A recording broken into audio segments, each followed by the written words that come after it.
પંચાયત સમાચાર 24 માં આપનું સ્વાગત છે। દાહોદ કલેક્ટર સુરભી ગૌતમના અધ્યક્ષસ્થાને જિલ્લા સર્વેલન્સ સમિતિની બેઠક યોજાઈ। ચોમાસામાં રોગચાળો ડામવા તંત્ર સજ્જ। દાહોદ જિલ્લા કલેક્ટર કચેરી ખાતે કલેક્ટર સુરભી ગૌતમના અધ્યક્ષસ્થાને સંચારી રોગ અટકાયતી માટે જિલ્લા સર્વેલન્સ અને સંકલન સમિતિની એક મહત્વપૂર્ણ સમીક્ષા બેઠક યોજવામાં આવી હતી। ચોમાસાની વર્તમાન ઋતુને ધ્યાનમાં રાખી ને જાહેર આરોગ્યની સુરક્ષા સુનિશ્ચિત કરવા અને પાણીજન્ય તેમજ વાહકજન્ય રોગચાળો ડામવા માટે વહીવટી તંત્ર દ્વારા લેવાનારા આગોતરા પગલાંના ભાગરૂપે આ બેઠકનું આયોજન કરવામાં આવ્યું હતું। આ ઉચ્ચ સ્તરીય બેઠકમાં પ્રાયોજના વહીવટદાર પ્રતિક જૈન, મુખ્ય જિલ્લા તબીબી અધિકારી, સિવિલ સર્જન, મુખ્ય જિલ્લા આરોગ્ય અધિકારી અને તાલુકા હેલ્થ ઓફિસરો સહિતના સંબંધિત અધિકારીઓ ઉપસ્થિત રહ્યા હતા।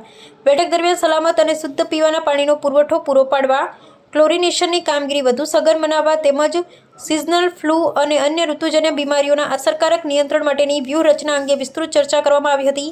આ ઉપરાંત આરોગ્યલક્ષી કલ્યાણકારી યોજનાઓ જેવી કે PMJY અને વય વંદના સ્કીમના સુવ્યવસ્થિત અમલીકરણ પર વિશેષ ભાર મૂકવામાં આવ્યો હતો।